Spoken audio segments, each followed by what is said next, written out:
É que assim, o nosso comportamento ele é modulado por coisas que a gente nem imagina, cara. Se a sua mãe, cara, quando você tava na barriga dela, se estressou, você nasce com um eixo de resposta ao estresse mais sensível. Então na sua adolescência, talvez você seja mais pistola. Que tem horas que você tá mal pra caramba, cara. E tá fudido, e tá estressado, e tá zoado, e não é sua culpa. Mas você não tem tanto controle sobre você, cara. O que você acha do livre-arbítrio? Tem o Sam Harris, que é um cara que é um... Eu acho que ele é neurocientista também. O que ele fala? Não sei o que ele fala. Ele fala sobre filosofia, neurociência, fala um monte de coisa, meditação e tal. E ele fala que ele meditou tanto buscando o seu self, né? Buscando o seu eu. E aí ele percebeu que no momento de mais pura concentração e meditação, no momento de transe que ele chegou de meditar tanto, ele percebeu que não existia. Não existia o seu eu. Isso é uma ilusão. Eu é uma parada muito difícil de definir, né, velho? O que é eu? Tipo, eu... Onde tá o eu no cérebro? Exato. Algumas pessoas que falam que tem livre-arbítrio, que existe esse eu, que existe uma pessoa que comanda o seu comportamento, beleza, é o seu cérebro. É o seu cérebro que tá gerando o seu comportamento. Só que, cara, não existe um bunker escondido no seu cérebro que tem um bichinho controlando lá que seria o seu eu. Não é a glândula Não, são neurônios conversando entre eles que resultam em um comportamento específico. Ele fala, mas eu decido tomar água. Falei, cara, na verdade você tá com menos concentração de líquido no seu corpo, aumentou um pouquinho a concentração de sais e de íons no seu sangue, o seu cérebro, o hipotálamo detectou esse aumento, mandou um sinal para a área tegmentar ventral, que mandou uma sinalização para o núcleo accumbente, gerando motivação para você ingerir o líquido. Sim. Não sei se foi você que decidiu, velho. Foi uma mudança de concentração iônica que resultou numa atividade elétrica. Você pode ignorar, né, esse estímulo, né? Você pode estar com muita sede e escolher não beber água, se você quiser, né? Mas e depois? Você morre eventualmente, né? Entendeu? Eu acho muito difícil você morrer de sede, cara. O seu comportamento vai ser enviesado para aquele lado. Ah, sim. Deve ser muito difícil. Você vai, cara. Mas é louco que tem uns caras que fazem greve de fome e morrem. Mas é que daí o comportamento dele está sendo controlado por uma regra que ele criou. Por que ele tá fazendo essa greve de fome? Sim, mas quem criou? Ele e aonde que ele tá? Não, o ambiente criou nele. A comunidade... Ele foi colocado numa situação onde... A comunidade falou pra ele que tem que ser assim, porque esse é o certo e tal, e ele foi reforçado e ele continuou, e ele instituíram aquela regra no contexto e ele seguiu aquela regra. Assim, tem que lembrar as pessoas. Por exemplo, tem um estudo, é que assim, o nosso comportamento ele é modulado por coisas que a gente nem imagina, cara. Ah, sim, a gente tem um estudo de júris, por exemplo. É muito mais inconsciente do que consciente. Você conhece o estudo dos juízes? Não conheço. Tem um estudo que foi publicado na PNAS. Os caras analisaram mais de 2.000 decisões de juízes em tribunais nos Estados Unidos e plotaram num gráfico as decisões favoráveis e não favoráveis ao réu. Ou seja, quando eles foram puniram ou não. E eles plotaram também no gráfico quando o juiz comeu. Quando o juiz o quê? Comeu. Comeu? Caralho! Basicamente assim, quanto mais próximo da refeição, mais benevolente o juiz foi. E quanto mais longe, mais duro ele foi nas penas. Ali, ó. Ali no lado é a proporção de decisões favoráveis, e cada bolinha daquelas é quando ele comeu. Então, olha, ele comeu 70% das decisões, cara, 70% das decisões depois do almoço eram favoráveis. Quando passava até algumas horas depois da última refeição, caía pra 0. Ele tinha uma maior tendência de punir.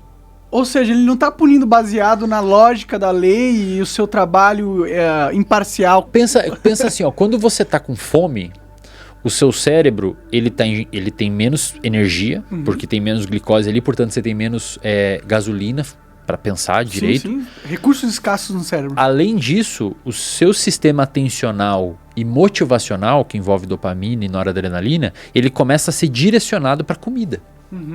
Você começa a pensar mais em comida. Você não vê a hora do tempo passar para você comer logo, porque você tá com fome. Você quer que chegue logo para você comer, você não vê a hora de comer. Então, as outras coisas, elas começam a ficar um pouco mais de lado e você quer acelerar o processo. Além disso, cara, você tem menos glicose no seu cérebro, especialmente numa região que é a mais cara do cérebro, que é córtex pré-frontal. E sabe o que o córtex pré-frontal faz, além de várias coisas? Toma decisão? Empatia. Empatia? Então, se você tem menos glicose no seu cérebro na área que é responsável por empatia, talvez você fique mais cuzão. Entendi. E isso é uma variável, cara. Se você, por exemplo, pegar sujeitos e colocar numa sala e colocar um cheiro podre na sala, um cheiro ruim, essas pessoas tendem a ter opiniões mais conservadoras. Tendem a ser mais contra casamento gay. Isso tem estudo mostrando. Estudo publicado na PLOS One.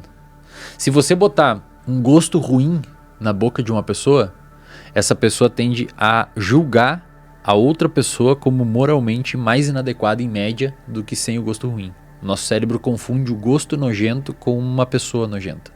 A gente é muito burro então, né, mano? Não é que é burro, cara. Ah, o nosso cérebro é uma massa de células que recebe informações sensoriais e cria uma resposta frente a isso. E aí que tá, cadê o seu livre-arbítrio? Se você tem livre-arbítrio, mas todas as situações externas vão influenciar na decisão que você toma... Monark, pensa assim, ó, se a sua mãe, cara, quando você tava na barriga dela, se estressou, você nasce com um eixo de resposta ao estresse mais sensível. Então, na sua adolescência, talvez você seja mais pistola. Pode crer. E aí você brigou com a sua namorada. E aí? Você já foi modulado a ter essa briga desde quando você tava na barriga da sua mãe. Porque o seu eixo de resposta ele já é mais sensível. É meio bizarro. Eu não sei. É meio louco porque a galera fala assim, pô, mas então eu vou fazer o que eu quiser, eu vou matar pessoas e não é minha culpa. Eu falo assim, cara, se você tira essa conclusão, já tava na sua cabeça matar pessoas, eu não falei nada demais. Você já queria, mas tava com medo, achando que você ia... Você já ia fazer isso, cara, de qualquer maneira. Então você não acredita no livre-arbítrio? Não, acho que a gente não tem livre-arbítrio. Faz sentido. Por uma razão simples. Os nossos células do cérebro, eles enviam informação por meio de uma coisa que a gente chama de potencial de ação. É o nome técnico pro choquinho, pro sinal elétrico. Um neurônio, ele só gera um potencial de ação quando foi estimulado por outro neurônio, que foi estimulado por outro neurônio, é feito em cascata, que foi por outro. Se a gente tem livre-arbítrio, alguém tem que ter estimulado o primeiro neurônio, que não o ambiente. Cadê? Deus. É só o que sobra. Ou tem um lugar bem no meio do cérebro escondido que ninguém viu ainda, que tem um bonequinho que começa a mexer uns botãozinhos lá e tipo dispara. Um MIB, né, que tem e dispara pra você beber água. Não foi, cara. Disparou pra você beber água porque o seu sangue tá com mais concentração de íon e você teve mais sede. E se você fala, não, mas eu não quero beber água agora, é porque você tá com a sua atenção visual em outro lugar e você não quer agora. Alguma coisa modulou o seu comportamento. Faz sentido. Aí se você vem me falar, pô, mas as pessoas, você tem que tomar cuidado em falar isso, Wesley, porque as pessoas vão usar isso pro mal. Por exemplo, teve uma pessoa que veio falar pra mim, várias na real, que foi fazer uma palestra em público e a pessoa falou, cara, eu fui super tranquilo, porque se eu ficasse ansioso eu não teria como não ficar, porque eu não conseguia controlar o meu comportamento, porque tinha o estímulo do público me gerando ansiedade. Então eu lembrei do que você falou, usei isso como modulação externa e fui fazer e consegui fazer. Então, cara, olha, a pessoa tirou essa conclusão do negócio do livre-arbítrio. Mas essa questão sobre moralidade faz um sentido, né? No sentido que se a gente não tem o controle, a gente não tem o livre-arbítrio, se tudo que a gente faz já estava pré-determinado, por que você vai punir alguém e por que você não vai punir alguém? Entendeu? Então, isso impacta direto no sistema de justiça, cara. Eu vou dar um outro exemplo. E aí entra também na ideia de que ninguém tem mérito de nada, né? Você, de certa forma, já ia fazer aquilo. Então não é seu mérito. É verdade. Entendi. É a mesma coisa você falar assim, qual que é o mérito do cara que nasceu filho do Bill Gates, com todos os networks, as melhores faculdades, exato. e o cara que nasceu numa tribo na Aí África? você pode falar assim, beleza, mas o filho do Bill Gates se esforçou e tal, cara, mas às vezes ele se esforçou porque ele teve contato com pessoas que se esforçaram e modularam ele, e também não se teria mérito ele, entende? Faz sentido. É uma discussão difícil, cara. Cara, se existe um controle de comportamento, isso teria que valer também pra pessoa que tá em depressão. Se você controla o seu comportamento, sai da depressão. É que tem muita Usa gente seu que faz livre-arbítrio. isso, Pô, ignora essa porra de depressão, cara. Vamos viver a vida. Entende? Não tá no controle da pessoa, cara. Entende o que eu quero dizer? Sim, só que ao mesmo tempo tá, de uma certa forma, né? Tem coisas que ela pode fazer ela pode ser capaz de fazer daquilo. Só porque ela não era capaz num momento. Desde que exista uma modulação externa que influencia a pessoa a fazer. A minha máxima é assim, Monark, o ambiente controla seu comportamento, cara. Faz sentido. Faz sentido até numa questão física da vida. O ambiente controla. Se você vai fazer dieta, viva com pessoas que não têm chocolate em casa todo dia. Porque se você vê o estímulo do doce, aquele estímulo vai entrar no seu olho, vai até o seu cérebro, vai liberar dopamina, vai guiar o seu comportamento para aquilo. Você vai comer o doce porque você não tem controle do seu comportamento. Ou se você tem, parabéns, significa que você treinou para executar a modulação para o outro lado. Mas você só treinou porque você ou pediu ajuda para um terapeuta ou para um amigo ou assistiu um vídeo na internet. Sempre tem algum estímulo externo que modula o seu comportamento.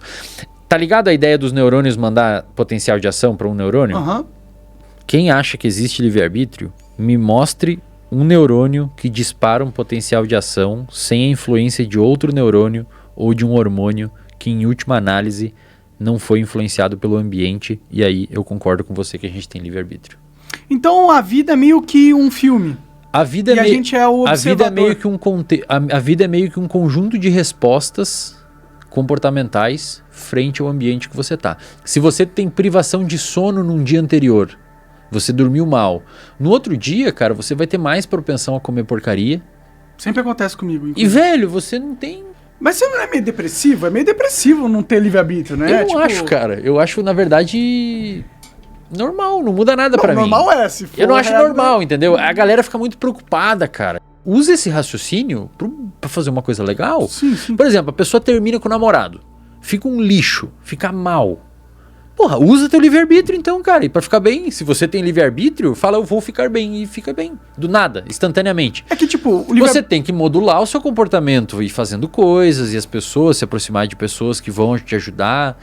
A minha questão com essa parada do livre-arbítrio é que onde ele tá no cérebro? Cadê ele? O livre-arbítrio, eu acho que ele é polêmico porque ele tá bem correlacionado, apesar de não parecer, com a questão da alma.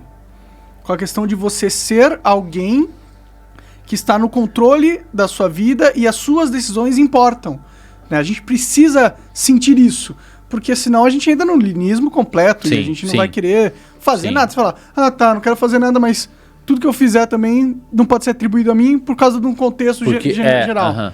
Então, é mais útil para o cérebro humano acreditar que a gente está no controle da nossa história. E, cara, é maravilhoso. E eu acho que as pessoas têm que fazer isso mesmo. O que a gente está falando aqui é para tentar entender a neurobiologia do comportamento e tentar mostrar para as pessoas que tem horas que você tá mal pra caramba, cara. E tá fudido, e tá estressado, e tá zoado, e não é sua culpa. Tem muita gente que diz que meditar pode ajudar nisso, assim. Muito. No sentido que você... O que acontece no cérebro? A gente tem uma ideia, essa ideia, ela nos sequestra o nosso poder, nossa capacidade computacional do nosso cérebro, e a gente foca, absorve tanto essa ideia que a gente perde a noção que a gente pode só deixar ela embora. Sim. E por isso que meditação é interessante, porque você é o exercício de não se associar aos seus pensamentos. Isso. Se você pegar, por exemplo, a galera que está no corredor da morte nos Estados Unidos, metade deles tem lesão no córtex pré-frontal. Ou seja, é uma pessoa que teve uma lesão numa área envolvida com controle de comportamento. Tem um caso muito emblemático na neurociência, que é o caso do paciente Phineas Gage. Phineas Gage era um operário que ele trabalhava em 1800, faz tempo já, 1800 e pouco, e ele estava batendo dinamite numas pedras, no rocheiro para quebrar e catar pedra, e ele foi socar uma banana de dinamite com uma barra, e ele explodiu o bagulho na cabeça dele. E a barra entrou aqui e saiu aqui em cima, arrebentou o córtex pré-frontal dele. Região que nos torna racionais e permite a gente conviver em sociedade e tal. Empatia tá aqui também, você falou. Isso. O que começou a acontecer com o comportamento dele? Basicamente, ele virou um primata não humano. Ele começou a ignorar regras sociais, ele começou a abraçar mulheres na rua, ele começou a andar seminu, fazer xixi num dos lugares. O álcool, por exemplo, desliga o córtex pré-frontal. Então a gente não tem muito mecanismo de controle de comportamento quando tá bêbado. Muito bêbado. Ele potencializa a transmissão GABAérgica que inibe o pré-frontal. O Phineas Gage ficou totalmente... maluco. Cara, é legal que ele não morreu. Ou seja, essa região ela não é envolvida pra gente viver. Estar vivo, né? É pra conviver em sociedade. Pode crer. Outros animais não têm pré-frontal. É por isso que eles fazem cocô no meio do shopping. Você tem que ensinar como bonitinho não fazer. A galera no corredor da morte nos Estados Unidos, grande parte tem lesão no pré-frontal. É culpa deles que eles fizeram os crimes ou talvez o cérebro Cara, na deles... minha opinião, não é culpa deles. Na minha opinião, são pessoas que não podem ser culpadas, porque uma pessoa que você tira o pré-frontal, ela não tem nem a chance de não fazer aquilo, mesmo que não existisse livre-arbítrio, mesmo que existisse livre-arbítrio, ela não teria nem a chance de controlar o comportamento dela, porque não tem a região que controla. Inclusive, muitos neurocientistas são chamados em tribunais de júri para dar uma opinião técnica se a pessoa está inimputável ou não, se ela poderia estar em condições de cometer aquele crime, digamos assim, ou realmente não. Pode crer. É muito louco isso, é uma decisão longa, é uma coisa muito mais filosófica e bacana de entender, mas as pessoas têm que compreender que o nosso comportamento ele é muito modulado, digamos que... fatores externos que a gente não muito, controla. Cara. Então cara, por que a gente prende os outros? Então, exato. Então, assim, entraria numa ideia de então qualquer um pode fazer o que quiser e viver numa selva. Aí tem alguns neurocientistas, tem um que na verdade é psicólogo, mas ajudou muito na neurociência, que é o Gazzaniga. E o Gazzaniga, ele fala assim, beleza, pessoal, a gente não tem livre-arbítrio, eu concordo, porque não tem como explicar ele à luz da neurobiologia. Mas ao mesmo tempo ele fala assim, porém temos que viver como se tivéssemos. E aí entra outras coisas, cara. Normalmente quando eu falo de livre-arbítrio, eu falo, pô, vão fazer merda, vão explodir as coisas, vão matar as pessoas e não vão ter culpa. Mas, cara, o livre-arbítrio funciona pro outro lado também. Você tem ocitocina no seu cérebro, que já forma uma formação grupal. Então, quando você é empático com alguém, por exemplo, tem estudos mostrando que quando você doa roupa, faz filantropia, o seu sistema de recompensa se ativa. Sim. É um ato egoísta? Também. Você tá doando pra se sentir bem e pra ajudar outra pessoa. Nós somos totalmente egoístas. Então, cara, você tem um sistema que também você não controla, que foi muito bem formulado pra ajudar os outros. Pode crer. Funciona pros dois lados, cara.